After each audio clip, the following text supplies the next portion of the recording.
1 million subscribers for a hobbyist metalworking channel. I don't even have the words to begin to...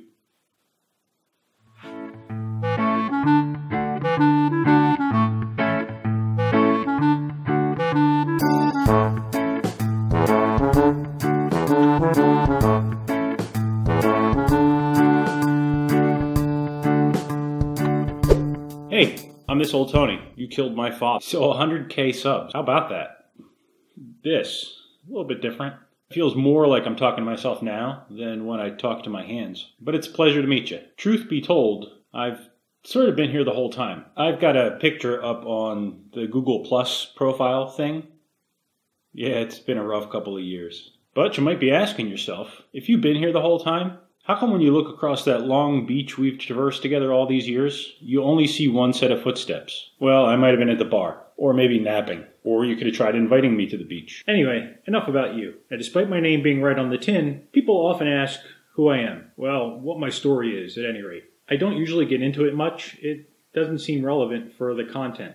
Nonetheless, in 1972, I was sent to prison by an internet court for a video I didn't produce. I promptly escaped from a maximum security stockade into the YouTube underground. Today, I survive as a hobby machinist. If you have a problem, if no one else can help, and if you don't mind bad jokes, you may enjoy this old Tony.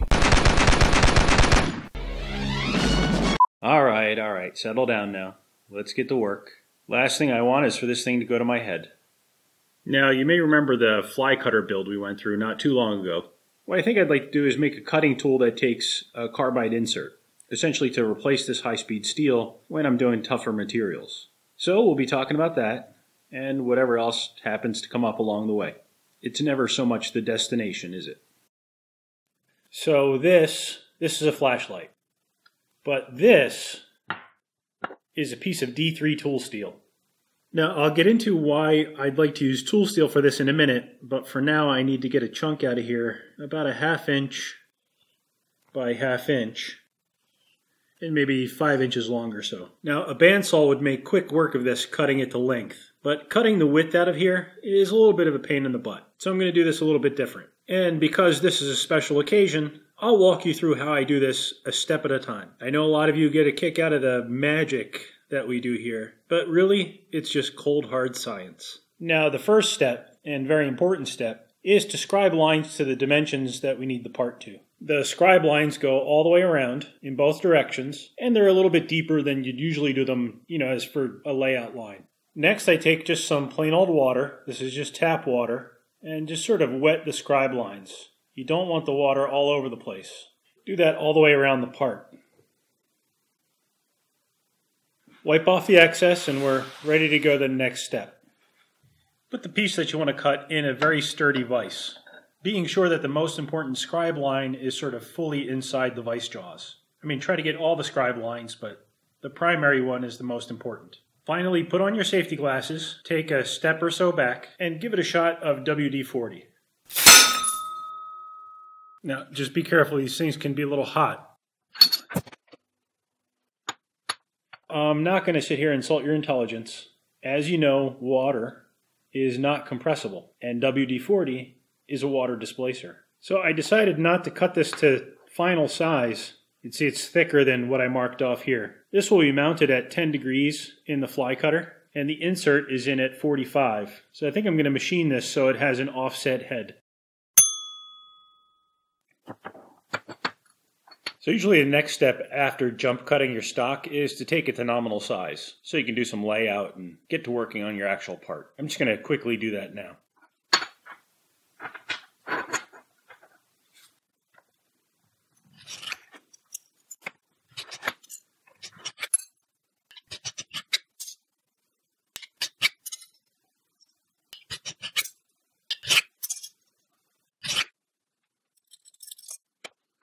Alright, that looks like it turned out pretty good. It looks parallel and there's a few thou still in there to accommodate heat treating. Let's think about laying this thing out. If this tool holder were to be installed and used horizontally, because the insert is square, we'd have to mount this work in the mill at 45 degrees in order to cut that pocket, sort of in order to align the pocket we want to cut to the motion of the milling machine. Now, because the fly cutter this will be mounted in already has 10 degrees built into it, the insert's going to be skewed 10 degrees, which means the setup will have to be done either at, 55 degrees in one direction or 35 degrees in the other direction, I guess depending how you measure it, in order to get this pocket square and aligned to the axes in the machine. Give me a minute to set that up and I'll bring you right back. Alright, I think I'm set up on the mill here. To use the technical term, things have gotten a little cray-cray. Let's have a closer look. So the insert that I've been showing you, this square insert that I plan to use, I think it's an SEH insert. And I don't really know if this is really the wisest choice for a fly cutter, but it's what I have. My face mill uses these inserts. And in fact, I'm copying the seat geometry directly from that face mill. Now, although the inserts have quite a bit of side relief, side clearance, the seat also has significant angles built into it to sort of reduce how much effective clearance this really is. And in order to get close to that, I've had to get creative with this 3D setup here. You're looking at the blank that I just prepped, clamped down to the top of a sign plate. Anyway, to get the angles to work out once it's mounted in that 10-degree fly cutter, in order to have this seat geometry turn out correctly, I've had to mount that blank at about 17 degrees on top of the sign plate. The sign plate's lift at about 15, and the whole setup is on my table at 46 degrees. Everything seems pretty secure. I think I can start cutting some metal. I'm going to call that my 0 point. I've got to make a pocket that's 10 millimeters by 10 millimeters, about that center. And I'm going to go down about 5. That's an 1/8 inch 4-flute carbide end mill. I'll be running at about 2,000 RPM. That's the max of my machine.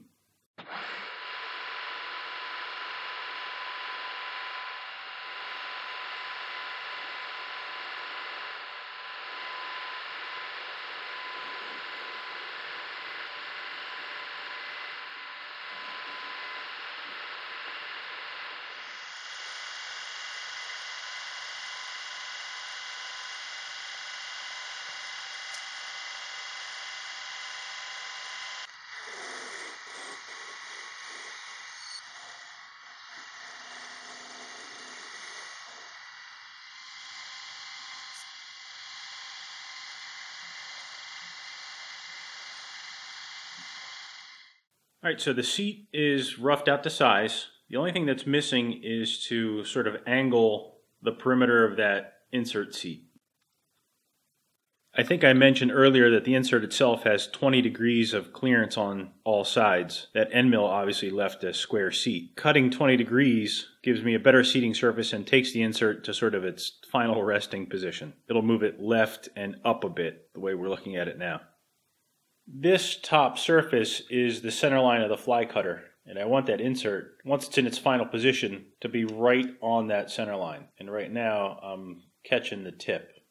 So hopefully once I cut in that 5 degrees, that insert will move far back enough to hit the center line. But before I continue, there's a couple of things I need. First of all, I don't have a 20-degree cutter, or 70-degree, depending how you look at it. So I'm going to need to whip one of those up quick. Second, and I don't have much experience with this, but this stuff is machining a lot like cast iron. And to be honest, it's starting to screw with my head a little bit. Like, I don't really buy this material with certificates. Some guy just hands it to me and says, here, I think this is a piece of D3. So I'm going to do a quick spark test. I mean, it won't be definitive, but hopefully it eases my mind a bit. We'll certainly see if it's D3 once we try to harden this thing. While I'm here, I'm going to relieve some of these seat walls, just so my 20-degree cutter won't have to move as much material.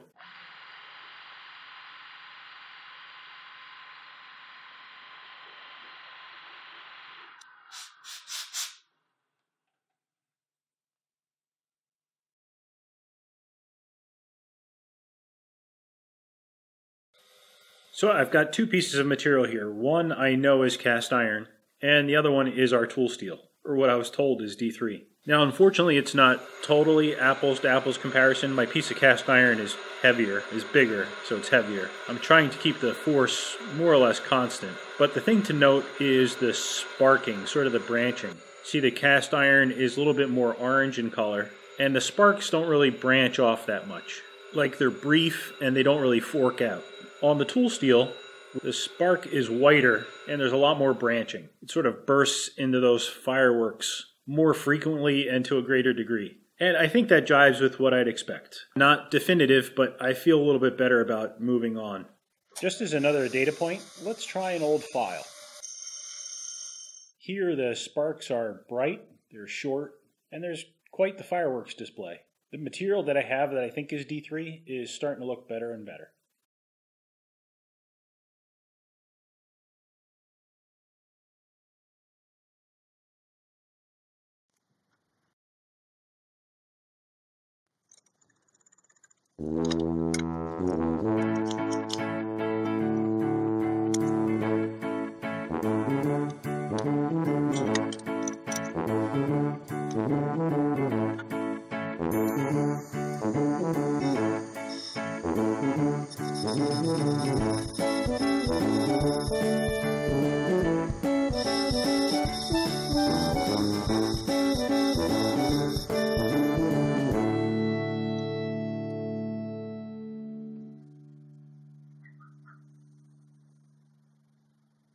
Back in the mill, and I have the 20-degree cutter mounted in the spindle. In case it wasn't obvious, there were a few steps that I skipped there. After you saw the single flute magically appear, I just took it over the bench grinder and added some relief around the circumference. I did spitball it to some degree. I mean, is it absolutely perfect?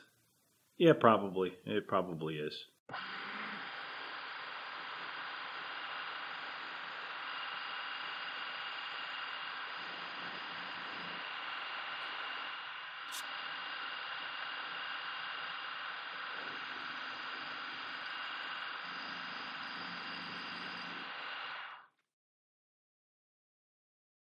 Well, the insert seems to fit. Goes in nice and snug against the two sort of supporting walls of the seat.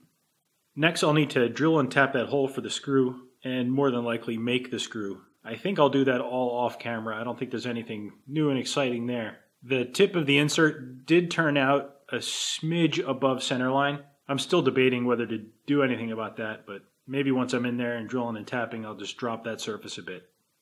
Alright, so here's how it looks today. The geometry on the business end is exactly what you saw on the milling machine. I just drilled and tapped for the insert. Everything else is essentially cosmetic. I just kind of cut off all of the material that didn't really look like it belonged on a tool holder. I think the only functional feature I added is sort of this little slot to give the set screws a place to kind of come down and squeeze in on. For kicks, I cut a slot in the top and just pounded into this old Tony. I left another character space here after my name just so I can punch in the real year after I publish this video. But as you can see, stamping crooked letters is still a time-honored machinist tradition. Now, I fully intended to make the hardware for this myself, but when I got down here this morning, I just didn't much feel like screwing around. So I borrowed some hardware from the face mill. The angles seem right, but I suppose the proof will be in the cutting. I don't know if you can get a sense for how much that insert is canted in that tool holder. Again, I really just copied the geometry from my face mill. Now, although this tool is more or less ready to go as is, as I mentioned earlier, I think I'd like to harden it. Now, I don't need to harden this tool because it needs to be crazy strong. I really just want to do it for wear resistance. Now, although a fly cutter usually doesn't see excessively high loads, I mean, I'd be using this really just to kind of put on that final cut and surface finish. It does, in theory, take quite a pounding. And all of that pounding kind of happens right down here at the bottom of the seat. You know, that combined with tension in the screw is what's kind of fighting all of the cutting forces. And with time, I think this edge could kind of roll over a bit, or the threads might get sloppy, and I slowly end up with a loose insert in the tool holder. Hopefully, hardening puts that off a little while. Now, if this really is D3, and not magic beans, it's not really home shop friendly unless you have a really tricked out furnace at home. The toaster oven just won't cut it this time. In my case, I'm not worried about a consistent heat treat through and through. In fact, I don't think I want that. I'm only concerned about the insert area, and really only just the surface at that. Not being one to let a lack of competence slow me down, I'm going to give it a shot anyway with my torch. And since we're here, let's talk about something that does come up now and again. Let's talk about hardness and rigidity.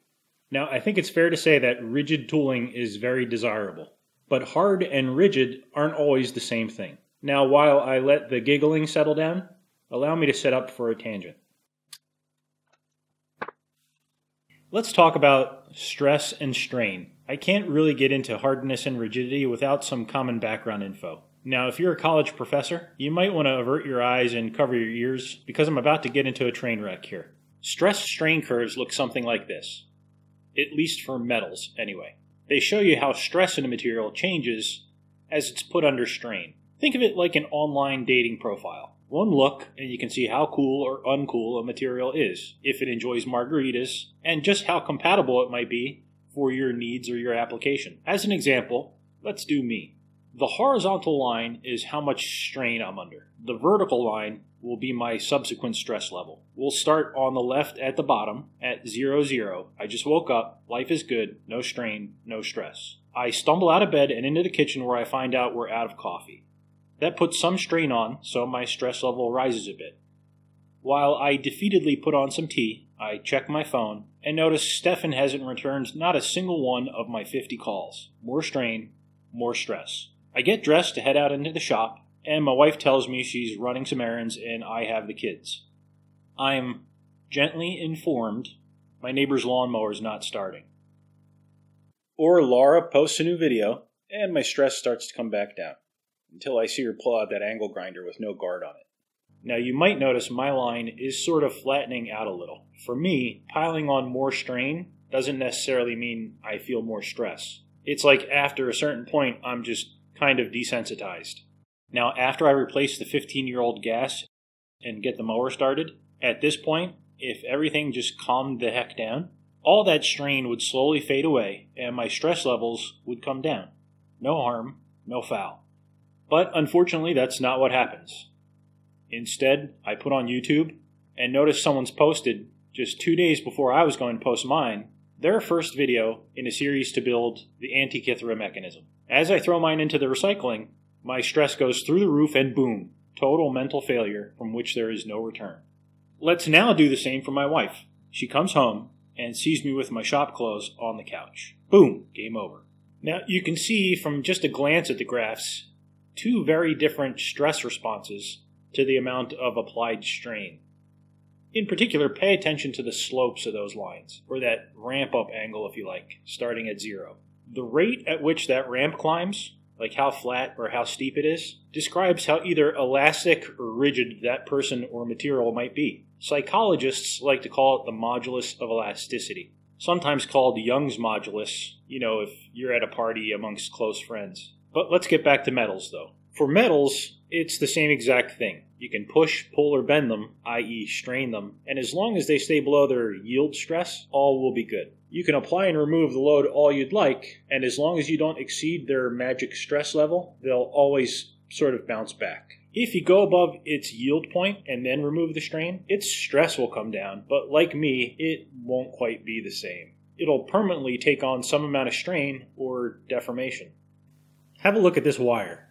This is aluminum filler rod for the TIG.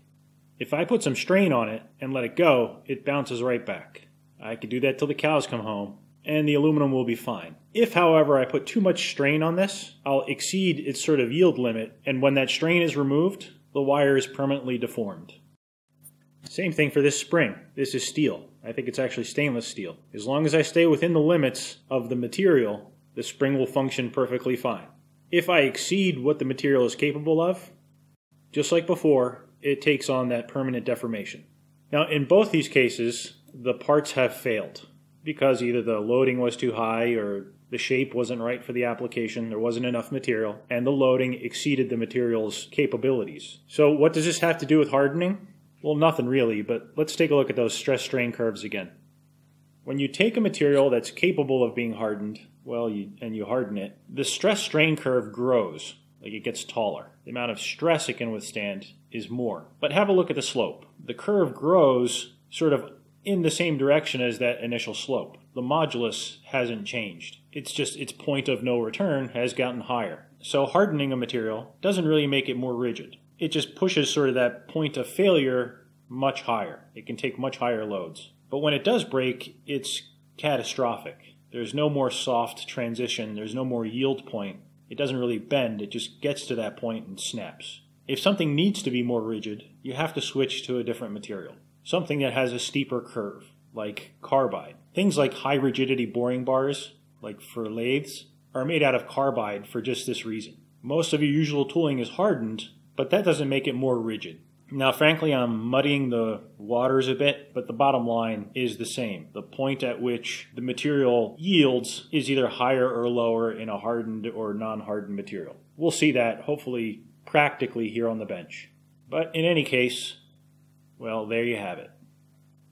So from what I've been reading, D3 apparently is very sensitive to overheating. I'm not exactly sure what that means, but my hardening target is about 800 to 900 degrees C. Now, I do have a set of temple sticks, but unfortunately they don't go that high.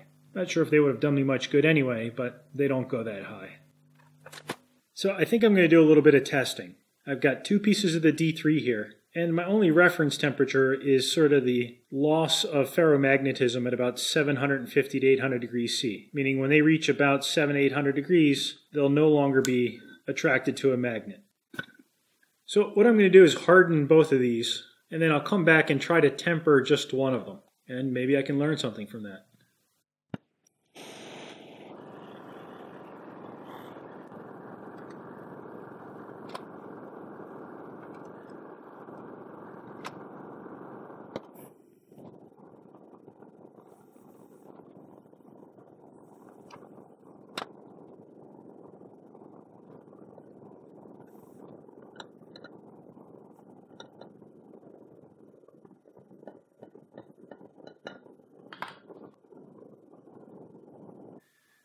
Well, these things have certainly gotten harder. The file's biting a bit on the corners, but it's just kind of skating off the thing. This is just a raw stock of the D3 annealed. So the file does cut. And it's really just taking the black off. We can put on some glasses and try this with a center punch. We'll put this up to its heaviest setting.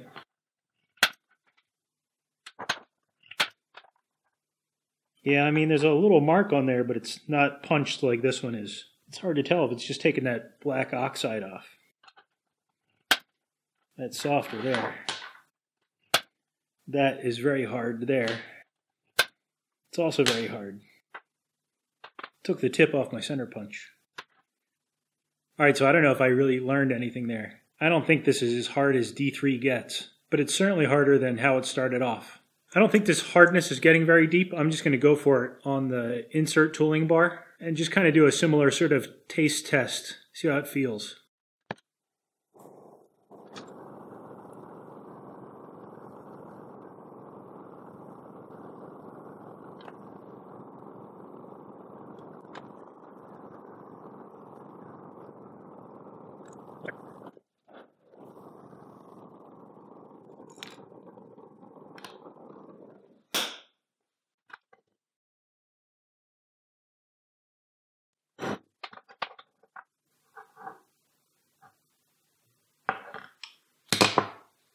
So as it turns out, this has come out a lot harder than the other 2 test pieces. I think I'm going to try to temper this back a little bit. I'm going to try to take this to sort of the classic straw yellow. I suppose just might as well pile the voodoo on here. In order to see that, I'm going to have to take off some of this black.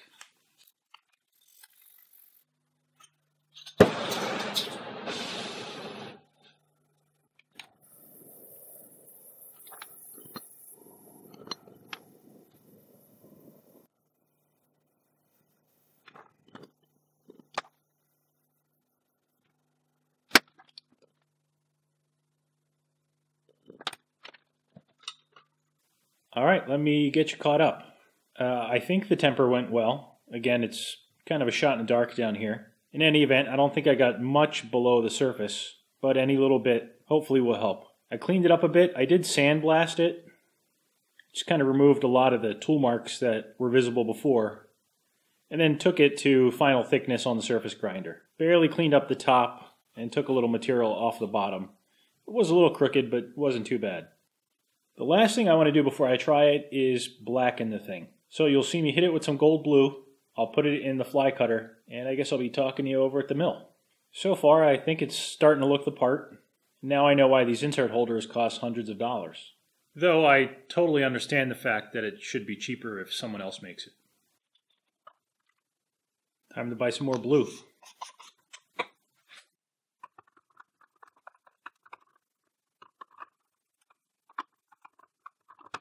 You know what? I think I'm going to find a larger container and let this thing kind of soak.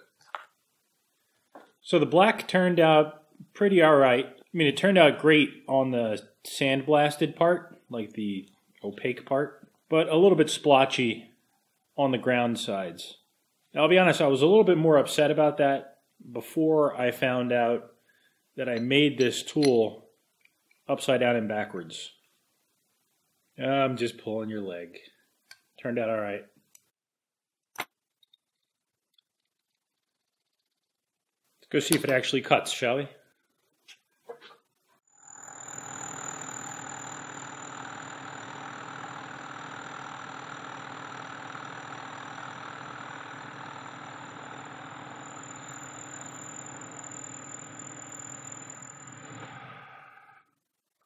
So I must have done my math wrong because that was excruciatingly slow. So first test cut looks promising.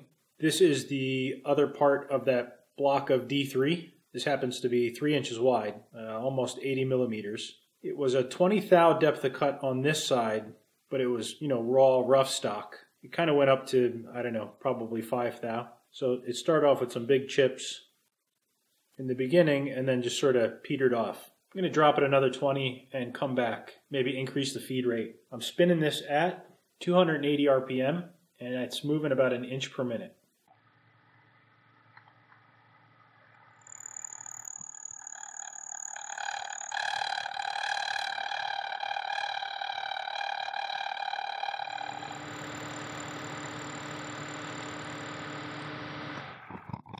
Okay, so that chattered a bit, and it's recutting a bit on the trailing side. Thing is probably not trammed. Still relatively respectable finish. It did chatter a bit before the whole thing got on there. That was 2 inches per minute. I'm going to drop it back down, increase the RPM, and just try like a 5 thou finish pass.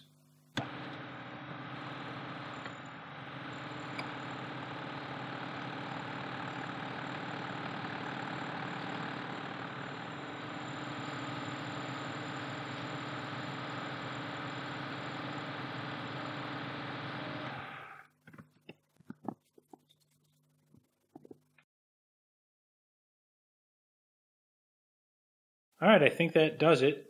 Let's get the rest of the gang over here, see what they think. Nice job, man. Hey, you want to see how to handle one of them fly cutters? It's like my old foreman used to say, a blind man would be pleased to see it. Where's my scale holder? Come on, Howie, let's go get something to eat. I'm hard to draw. Oh my gosh, folks, that's amazing for a Superfly infringement. What are you doing?